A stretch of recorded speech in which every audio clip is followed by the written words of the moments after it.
مدینہ مدینہ مدینہ مدینہ بسم اللہ الرحمن الرحیم۔ السلام علیکم، میں ہوں سید اسرار اور آپ دیکھ رہے ہیں اسلام ہمارا دین چینل۔ آج کل جو ایک وبا پھیلی ہوئی ہے یہ کرونا وائرس کی، اور ہر شخص ہر انسان اس سے خوفزدہ ہے۔ پوری دنیا میں اس نے ہلچل مچا رکھی ہے اور پوری دنیا کو اس نے ہلا کر رکھ دیا ہے۔ مگر اس کے بارے میں ایک ایسی آپ کو حدیث بتاؤں گا انشاءاللہ کہ جب آپ یہ دعا پڑھ لیں گے، کیونکہ یہ دعا حدیث مبارک میں بتائے گی، پیارے آقا صلی اللہ علیہ وسلم نے خود یہ دعا بتائی ہمیں۔ تو ترمذی شریف کی یہ حدیث مبارک ہے۔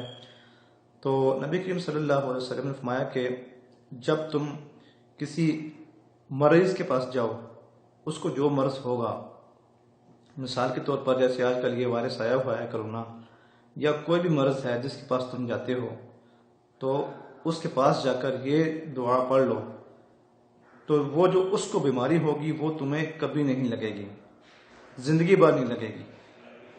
تو یہ بہت چھوٹی سی دعا ہے اور بہترین نسخہ ہے کسی بھی بیماری سے بچنے کے لیے۔ تو یہ آپ کو اسکرین پر جو دعا نظر آ رہی ہے، آئیے اس کو ایک دفعہ ہم پڑھ لیتے ہیں، بلکہ 2-3 دفعہ ہم پڑھ لیتے ہیں تاکہ آپ کو بھی یاد ہو جائے۔ اور میں اس کو آہستہ آہستہ پڑھوں گا کیونکہ بہت سے لوگوں کو شاید عربی پڑھنا نہیں آتی، کیونکہ مجھے بہت سے لوگوں نے کمنٹس میں کہا تھا کہ درود پاک کے جو ہوتے ہیں وظیفے ان کو آپ رومن اردو میں لکھیں یا انگلش والے حرفوں میں لکھیں۔ تو کوشش کریں کہ اس کو ویڈیو کو پورا دیکھیں اور اس دعا کو آپ یاد کر لیں۔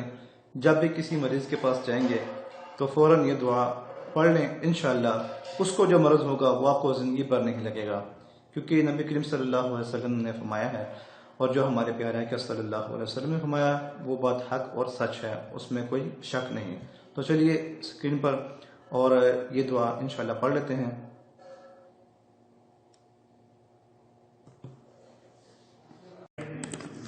الحمد للہ الذی عافانی مما ابتلاک به وفضلنی علی کثیر ممن خلق تفضیلا۔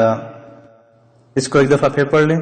الحمد للہ الذی عافانی مما ابتلاک به وفضلنی علی کثیر ممن خلق تفضیلا۔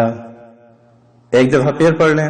الحمد للہ الذی عافانی مما ابتلاک به وفضلنی علی کثیر ممن خلق تفضیلا۔ اس دعا کو آپ یاد کر لیجئے، اور جب بھی کسی مریض کے پاس جائیں تو یہ دعا پڑھ لیں، انشاءاللہ اس کی برکت سے آپ کو وہ مرض نہیں لگے گا جو اس مریض کو ہوگا۔ تو کرونا وائرس سے بچنے کا یہ بہترین علاج ہے۔